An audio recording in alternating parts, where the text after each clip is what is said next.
Hi, everyone. It's Rob Ryder on Sunday, July 14, 2019. Today we're going to talk about the Court of Honor, court martials. They're the American Court of Chivalry, which is a style of court that was under Old English law that had to do with people in the military. And so, as I've shown in my last four videos, right, I'm believing that the Department of Defense is acting as the fourth estate, right? And that it's actually the government because we're under martial law, have been since Lincoln's time. I talked about all this in other videos, blah, blah, blah, blah, blah. So, anyways, you need to go to the DOD to get relief from the black robe priest and the county and all these other people who keep attacking you, foreclosures and so forth, because they keep taking you to a court that is really the court of the false accuser. Right? Nobody swears to anything. There's nothing in there that's done honorably. But if you had been a member of the military, then you would be afforded due process, and you could use you would be governed under the UCMJ. And so basically, a civil court doesn't have any jurisdiction over you. They have to take you to a military court. And so this is like the fourth time I started this video because I'm trying to tie a lot of things in, and it's not really what I wanted to do. I guess what I really wanted to do was to say this, right? For everybody else, I just have to wait and see what happens. But if you're a veteran and you have a DD 214 and you have a court case or something going on, then take your DD 214 and put it in your court case and tell them they need to send you to the military because you're still in the military under the UCMJ. And I'm going to show you the law to send with it that, here's a law that says if you enlisted and the war's still going on, then you're not out of the military yet. Right? And so, let's just take a look at it. But the advantage of going to the court martial is everybody, there they have to swear to things. You can't be tried unless somebody's going to swear to their complaint. So it's the proper venue. In a military government, the proper venue is a court martial. And so Blackstone, in his commentaries, which, had a lot to do with how our style of government was set up in the first place, wrote this about the cognizance of private wrongs, right? Courts that have cognizance of private wrongs.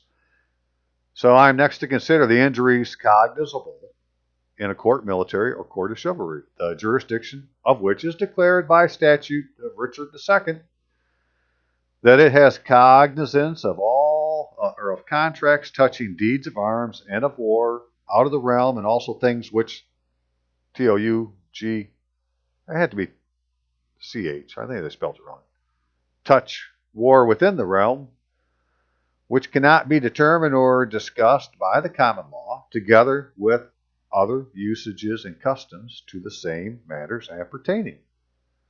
So I enlisted, I have an enlistment contract, and I have a deed, because that's what a contract is, right? Contracts touching on deeds of arms, right? For me to become a member of the military.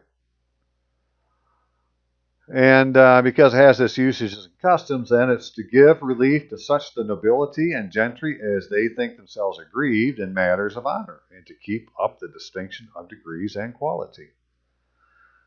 Now, this doesn't just apply to people in the military. This applies to anybody who can get a Geneva Convention ID card. Because if you can get that card, whether you're a civilian or in the military, you're protected under the UCMJ. But because I can't get these damn cards yet, and this is what I'm working on, right, trying to go to the place where they come from, get the record straightened out to get my card. We'll talk a little bit more about that too. If you have a court case, something going on, you need to get your DD 214 and put it in the court case. And maybe, so when I say that, well, that's one thing, put it into the clerk, but write to the judge, write to the prosecutor, show them a copy, say, look, I'm still a member of the military.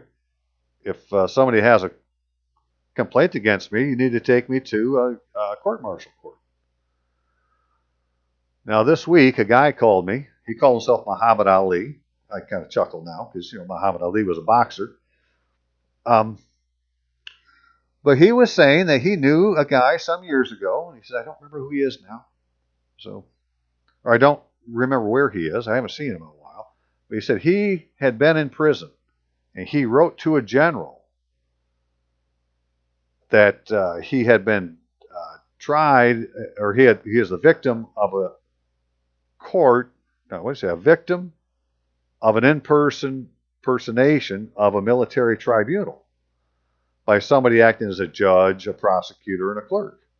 Blah, blah, blah, blah, blah. And I don't know if he knew exactly what the guy put in there or not. I don't even know if he's making this up and just trying to lead me down a path that, hey, we want to go and do this. Maybe it's an insider calling me and giving me a clue. My point is, he said that the military came and got the guy out of prison. Right? Because every place that gold fringe flag is, that's a military flag.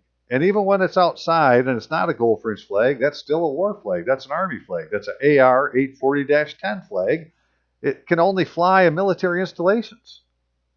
It can't, and schools. Now they have just a couple caveats, right? But it can't fly at very many places other than military installations. And the gold fringe flag specifically states it's to be used in a military courtroom. So if you go into a courtroom and they say this is a courtroom and there's a gold fringe flag, well, then you have to believe this to be a military court. Okay, so I can see his logic to say, yeah, that it was an impersonation of a military tribunal, and they came and got him out of prison. That was Muhammad Ali's story. I'm saying he's telling me the truth. But how do you find out for yourself? Well, you'd have to have that situation and do it, but it's no different than waiting until you're in prison to do it now. This is my point. Don't wait till you're in prison and do it like Muhammad Ali's friend. Do it now and tell him, hey, right, I'm in the military. You need to take me to a military tribunal. So we'll look at that law, where it comes from, and going to see how we can get relief, because these are all matters of honor, right? And such injuries as will prompt every man of spirit to demand some honorable amends. You can't put a bad mark in my military record. It's just not going to let it happen.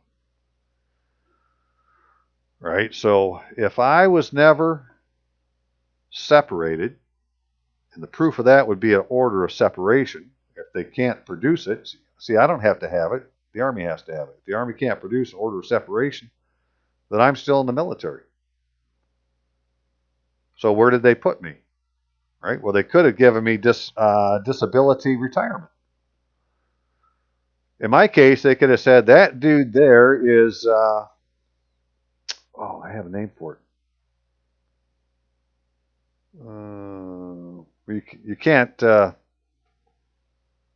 conform to something. I have to find it exactly. But anyways, right? They just put something on you, and if it's above 30% as far as the rating of the VA would be, then you get military disability, and you can get VA disability, but you get military DOD retirement disability, which is different than going to the VA and getting a disability pension. Two different sources. And you can have both. So, you want to get your records right. Get the ID card. You don't have to mess with the state anymore. You give them that card and say, you need to take me to a military base and swear to your complaint. If you're not going to swear to it, well, then it didn't happen. So in the UCMJ at Article 138, right, here's how we would use the UCMJ to our benefit.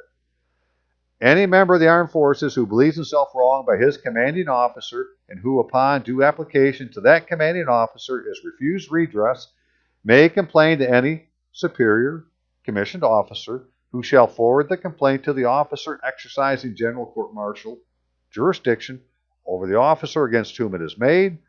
The officer exercising general court-martial jurisdiction shall examine into the complaint and take proper measure for redressing the wrong complained of, and he shall, as soon as possible, send to the secretary concerned a true statement of that complaint with proceedings had thereon. So in the Army, I should be under this command right here. Let's see, organization, HRC history, Human Resources Command, which is in Fort Knox, Kentucky, where it says the HRC command is the commander of the individual ready reserve, the standby reserve, and retired reserve. I assume they're just talking about the Army, but maybe it's all of them. I don't know. So he's my commander, right? So I have sent a petition to my command about not being able to get this, being denied a Geneva Convention ID card, and that I believe it's because there's an error in the way the style the name is, and that there's an error in the birth date in the DEERS, DEERS system, right, which is where they're supposed to keep this information to authenticate who you are before they give you the ID. But once they give you the ID, then that authenticates you for whatever benefits go with your ID card. So you have to have the ID first. So, the U.S. Army Human Resources Command provides human resources services to soldiers, veterans, retirees, and Army families. So if you're not separated under a separation order from the military, then you're one of them classes of people.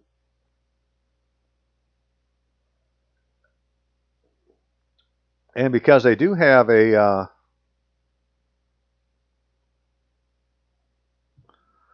Judge Advocate General's office, right? And they had a email address down here someplace. Right there, office email, right? So I sent my petition to this office of the Judge Advocate, asking them to forward it to the commander.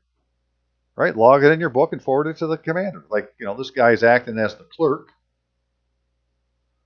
for the commander, who is really he's the general court martial authority. He's the one that can order what they call an Article 32 investigation. And, you get something like that going, man, it's game on. And so I plan on giving them all sorts of complaints. I just had never realized before that I had a command. I could say, hey, you're my command. According to your website, you are my command. You said it. All right? The HRC commander is commander of individual ready reserves, standby reserves, and retired reserves. I say that I'm one of them. Until you let me retire, I'm one of them. And so I'm in your command. All right. So let me show you a few other things here. Hang on just a second. Hey, I don't remember if I showed this yet or not, because I've started this video like 3 different times. Actually, that's my 4th time now. So I wanted to point out, though, that when Trump had his little shindig on Friday, the social media summit, they didn't have any gold fringe flags in the background. Normally, in fact, on that same day, I think it was Acosta was stepping down from the Department of Labor. There was a gold fringe flag behind them then, right? And so these people here, they're representing the social media, which is actually, the free press, which is supposed to be a fourth estate of government under the English system. Right? In England, they would say the fourth estate is the free press. The DOD is the one that says that they're the fourth estate here, but in England, it would be the free press. Well, they don't have any gold fringe flags, so I think that's an indication that they're talking to the free press. I just wonder if they're going to keep it this way now, right? If something has changed, that now they've gone to the other flag. So what I wanted to show you is, let's start with this. So here's the law. Well, let's start with this. Go back to here. If you could, please donate. While I'm going through these steps to see if this is the path, right? It takes up all of my time. I am really doing it for the common good, so if you could please help fund the common good, it would be very much appreciated. And to those that have, it is very, very, very, very much appreciated. If I can get one general to agree with me and give me my DOD ID card as a Geneva Convention card, well, then that will take care of my problems. It will take care of every veteran's problems. And it's going to lubricate the economy that we all live in. You know, not the fake economy that they show with the stock market. No, the one where you're actually putting Federal Reserve notes into the system that weren't there before. Because we would be able to take money that's already been set aside and it's in the fund. It's already given to you because you've been given a disability retirement, although you don't know it. Right? Here's one scenario. And so that's why there's almost $1 trillion in the fund, but they're only paying out $50 billion a year. Right? They have 20 times more in the fund than they pay out every year. So why is that? There's no reason for that except people aren't claiming their retirement, which is your option. You don't have to claim your retirement. And at the end of it, it could go as an annuity to your survivors if they knew they could have it. And so I was talking to a veteran, he's 85 years old the other day. I said, dude, you're going to have a heck of a frickin' bank account. You know, it's sitting in an account, drawing interest, I don't know, 5-6% a year, whatever the number would be. You know, anything short of usury over 40 years is still a shitload of money. And so one of the things that was going on is while you were in the military on active duty, the military was putting in $100 extra a month into your account for Social Security, above and beyond what you put in, you know, under the normal Social Security. So that's a retirement benefit that's only available to the military, and for you to claim that, you have to have this damn ID card. So even if you didn't have a retirement per se from the military, to ever claim that benefit or entitlement at the age of 62, you have to have the ID card. Those are my reasons for, you know, going the way I am and getting them to agree with me. But until they do, I still got to pay my bills, man. I haven't paid my rent for July yet, so please, if you can, help me out. You can send it to PayPal, robryder@AOL.com, or I can send you an invoice and you can use a credit card. Right? Send me an email with the donation amount you want to donate. I'll send you a invoice through PayPal and you can use your credit card to pay it. Or you could just put it in the mail. Robert Allen Rytlewski. Make sure you spell it right now. RobertAllen Rytlewski. My email address, if you want to email me, is courtrecord@AOL.com. And my phone number, 616-712-6179, because Rob Ryder ain't hiding. I'm trying to get this done. And your funding me helps me do it. Without it, I never would have had a clue what any of this stuff was. Amen to that. Now let's look at this law. So you might want to write this law down and Google it, copy the page, use this to send with your DD-214 to put in your court case or to give to a judge or to the prosecutor or, you know, one of those two, prosecutor or judge, really should be all you'd have to give it to. Where it says in 10 U.S.C. for United States Code 506, regular components, extension of enlistment during war, an enlistment in the regular Army, regular Navy, regular Air Force, regular Marine Corps, or regular Coast Guard in effect at the beginning of a war or entered into during a war unless sooner terminated by the President, continues in effect until 6 months after the termination of that war. So I joined during the Cold War, right? That's what they called it. They called it the Cold War. It was on the news all the time. We're in the Cold War. And while I was in, we went into the war on drugs. And that's what they called that, the war on drugs. Well, whether those are declared wars or not, they were declared wars by the media, right? So they're armed conflicts for sure, and that's lowercase w, and, well, then those wars are still going on. They've never ended the war on drugs. I think they still fund it every year. They probably have a national emergency paper signed every year by the president, right, to continue the emergency in the war on drugs or to continue the emergency on some other issue. And all of those executive orders are all done under military government.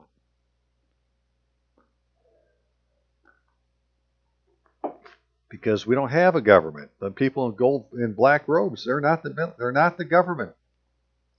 They did not swear an oath of office in their full legal name. If you were in the military, you did swear an oath under your full legal name. So why would somebody who took an oath of office hiding their identity have any authority over you? It's wrong. Well, the answer is take it to the court of honor. Okay, hang on just a second here. So this is in the court-martial manual. Rule 301, who can report an offense? Any person may report an offense subject to trial by court-martial, to whom reports conveyed for disposition. Ordinarily, any military authority who receives a report of an offense shall forward as soon as practicable the report and any accompanying information to the immediate commander of the suspect. Competent authority superior to that commander may direct otherwise. So any military authority who may receive a report of an offense, typically such reports are made to law enforcement or to appropriate persons in the chain of command. A report may be made by any means, and no particular format is required. When a person who is not a law enforcement official receives a report of an offense, the person should forward the report to the immediate commander of the suspect unless person believes it would be more appropriate to notify law enforcement or investigative authorities. If a suspect is unidentified, the military authority who receives the report shall refer it to a law enforcement or investigative agency. So for them to do this, I mean, if they're in the military, they need to, it's an official act. They're going to have to say that they did do that. It's going into somebody's logbook, right? The duty officer, the chaplain, any commander, any commissioned officer, you should be able to give it to them. And they may want to give it back, say, no, man, it says in the court-martial manual that I can give this to you. Here it is, section 301. Show it to them. Well, they have to take it. Right? People are not going to go against what the book says. You need to show them what the book says. And then they can't go against it because the book said that you can. Right? Whatever the book says is the answer. And if they don't want to follow the book, then they're the problem. You take it to their commander and say, hey, this guy isn't following the book.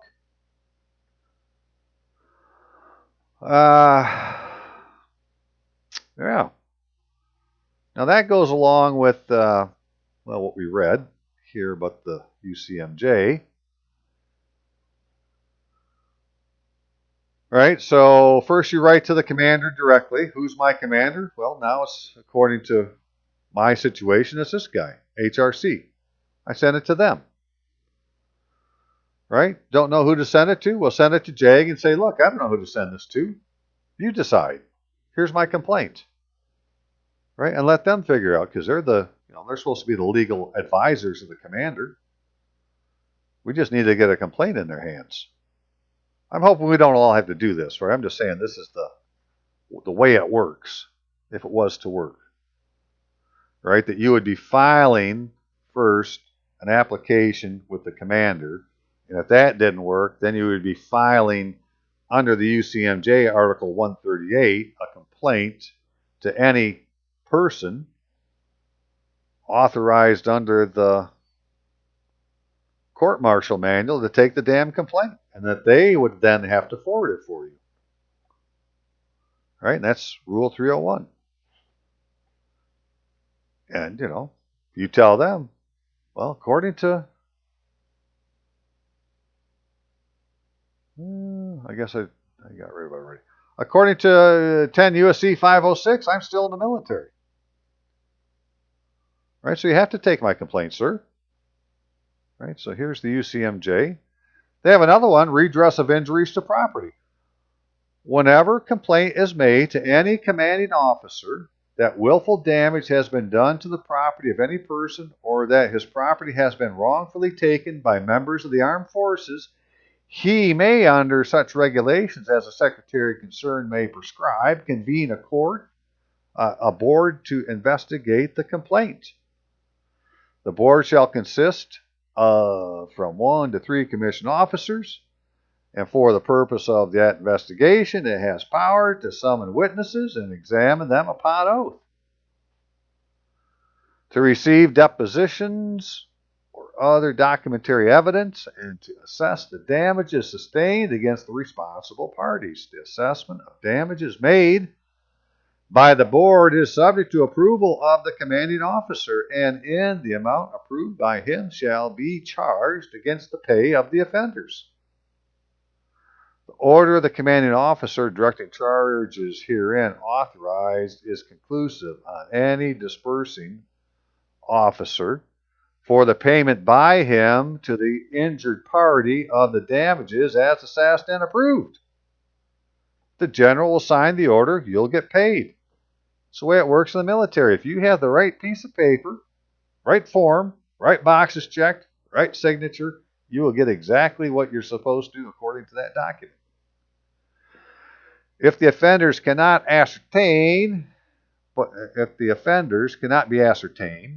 but the organization or detachment to which they belong is known, charges totaling the amount of damages assessed and approved may be made in such portion as may be considered just upon the individual members thereof, who are shown to have been present at the scene at the time of the damages complained of were inflicted, and determined by the approved findings of the board.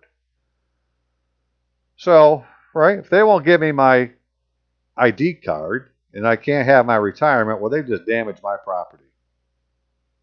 Really simple, right? So, that's Article 139, complaint to an officer that can forward it to the general court-martial authority over the office or person you're complaining about.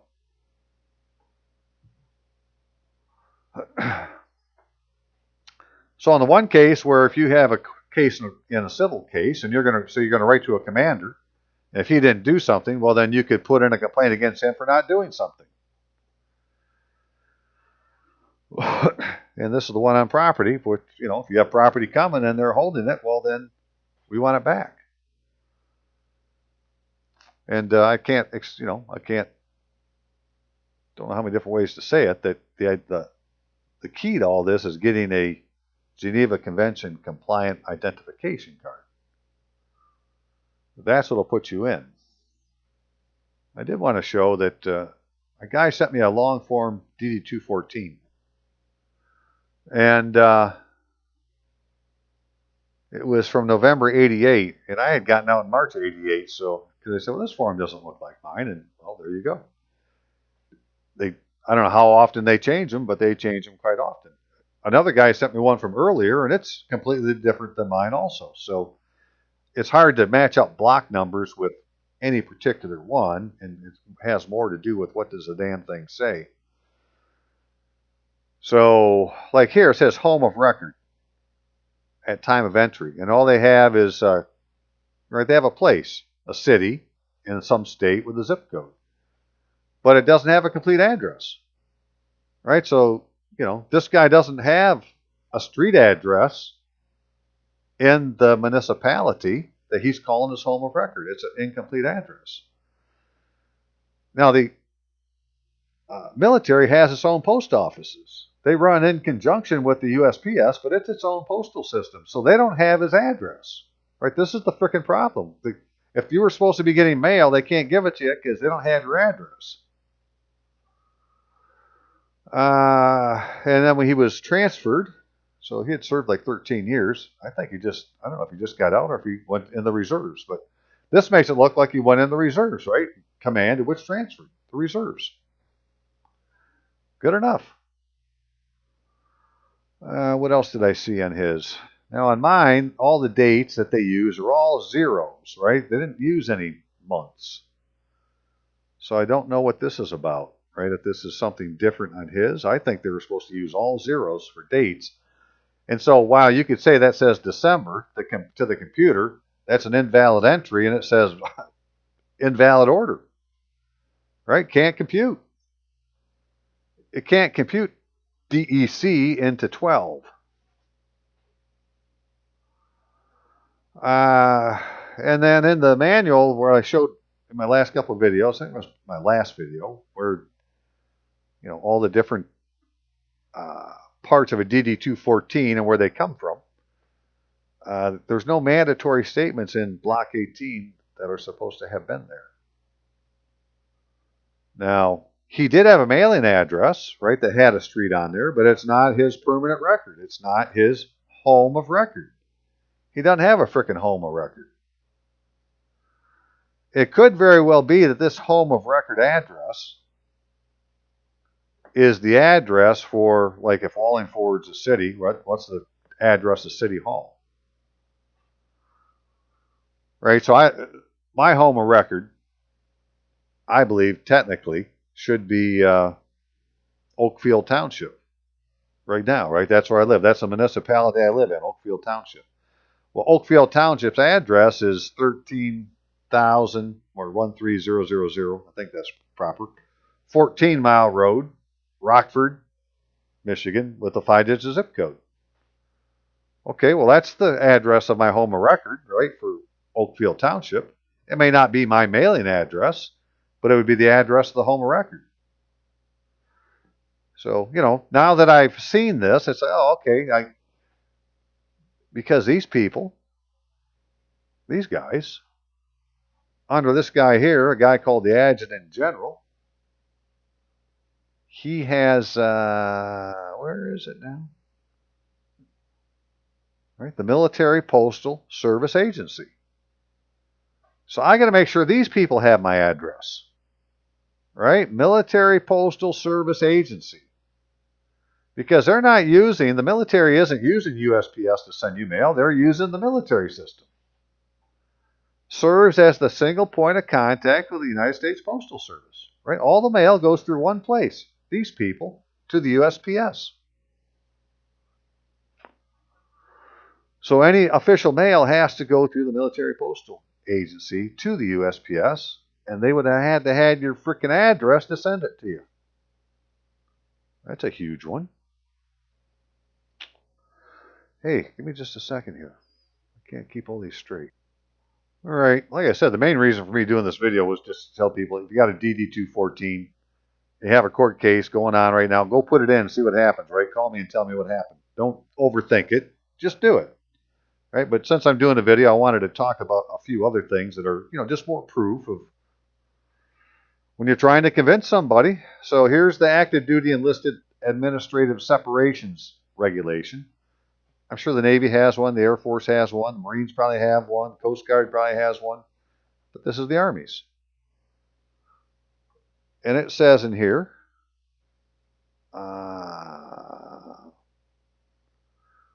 separation orders. Authority for separation per this regulation will be included in directives or orders directing soldiers to report to the appropriate transition center for separation processing. It says, see some other AR number. U.S. Army Reserve personnel will be released from active duty and return to their appropriate USAR status. I forgot to show that this guy's thing. So he had a long form. And so his type of separation after 13 years of service was release from active duty. It wasn't separation from the military. He just released from active duty. He's now, standby. Honorable service.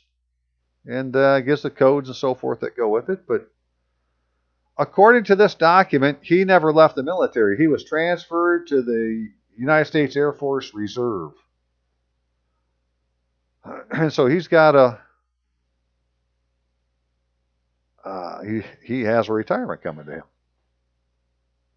He may already know that, I don't know. But because he had 13 years of service, which, you would say, well, that isn't enough years. You got to have 20 years of service. But If you went into the reserves and then you went into the point system, at the age of 60, you would take all them years and add the points, divide by something, and down, they got a formula, and figure out what your retirement is.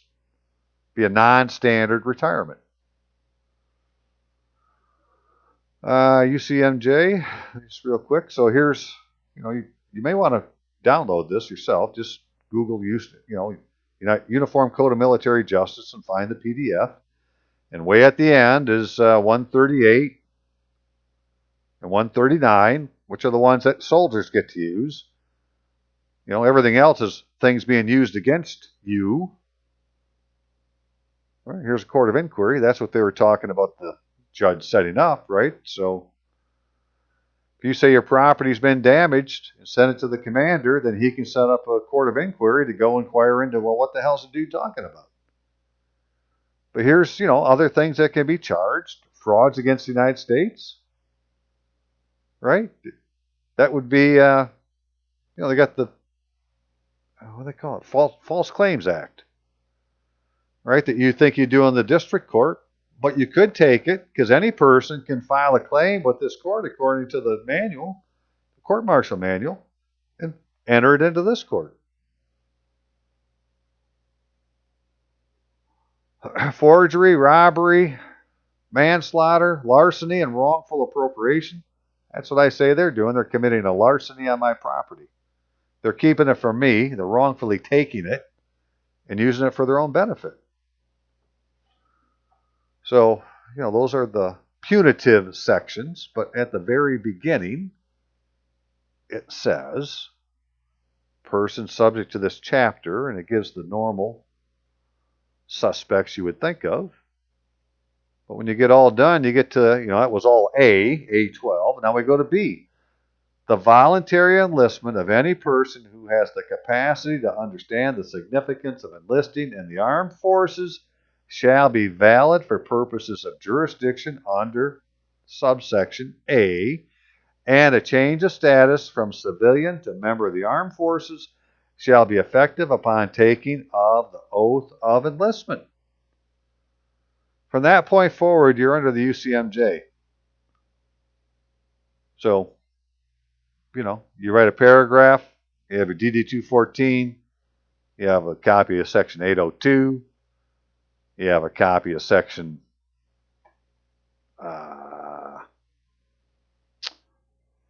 10 United States Code 506, and say, it appears to me, Judge, that that this is an improper venue.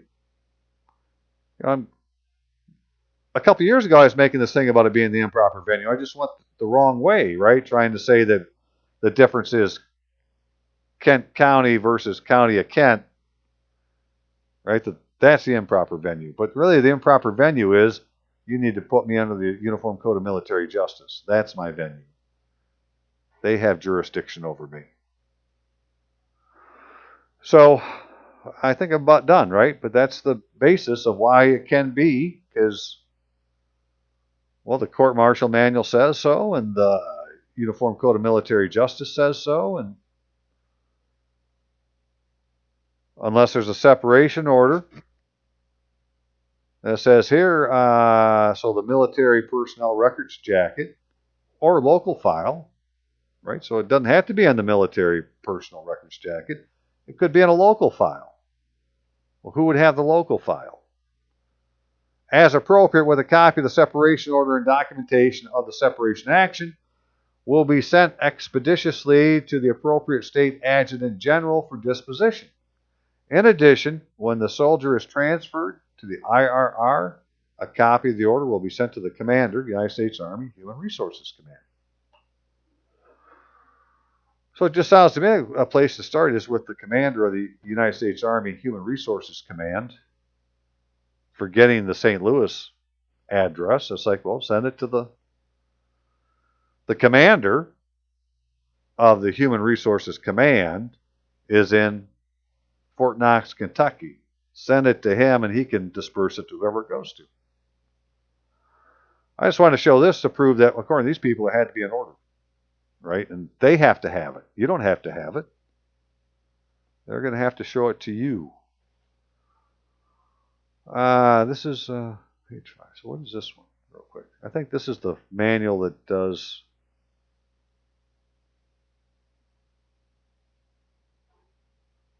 Right, ID cards required by the Geneva Convention. DoD ID card shall serve as Geneva Convention card for eligible person and shall be issued in accordance with Volume 1 of DoD Manual 1013. And so if you haven't already, you're going to want to download Volume 1 and Volume 2, especially if you're, expecting to get more than an ID card because you've served in the military. As they go through and they show all the different benefits that go with having the card in Volume 2. DoD ID card shall be issued for purposes associated with the instruction referenced in G, shall not be issued solely for travel overseas, base or installation access, or other DoD business purposes. No, not doing business with the DoD. I am the DoD. I'm a member of the society. So here's the people that get them, right? Prisoner of wars and certain members of uniform service and civilian personnel authorized to accompany the armed forces who have fallen into the power of enemy are protected by Geneva Convention in accordance with Article 4. Right? This is what people protected. That's why you want to have the card. The staff of the National Red Cross societies and that of other voluntary aid societies duly recognized and authorized by their governments who may be empowered on the same duties as personnel named in Article 24 of Reference D are protected by the Geneva Conventions in accordance with Article 26 of Reference D. So they can get a Geneva Convention ID card from the Department of Defense. And, who's the staff of National Red Cross societies? It's a volunteer society, then it's all volunteers. I had done videos before on, that if you went to the National Red Cross and you got recognized by them, you would then be recognized as an American national.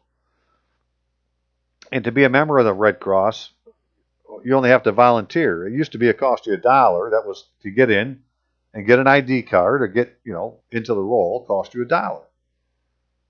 Donate $1. Well, then they changed it to you could donate money, time, or blood. Right? If you volunteer into the Red Cross and donate, well, then you're a member. It's just they're not giving us the frickin' document that proves that you're a member. But the document would actually come from the DoD is my point. So that's what we need to be telling them, that my goal is to get them to agree, hey, you're a veteran, here's your card. We can't deny it. And then I can say, okay, well, how about a civilian? How do they get one? And have them tell me. They're the experts. And then I'll come back and do a video on that. All right, that'll be next. But we need to get there first. And to do that, somebody has to do this. And for me to do this, I need you to donate. So please donate and fund the common good. I'm going to leave it at that. And I'm sure next week I'll be helping somebody one way or the other file something with the judge and a prosecutor. Right? I can't see it taking more than a paragraph. It's the other documents that are more important. Having the damn DD-214, right? That's a start. And then telling them that they need to take you to the military for trial under the UCMJ. That you're not a subject of their civil law. And we'll see what they have to say to that. Okay, you all have a great day. Enjoy the rest of the day. See you. Bye-bye.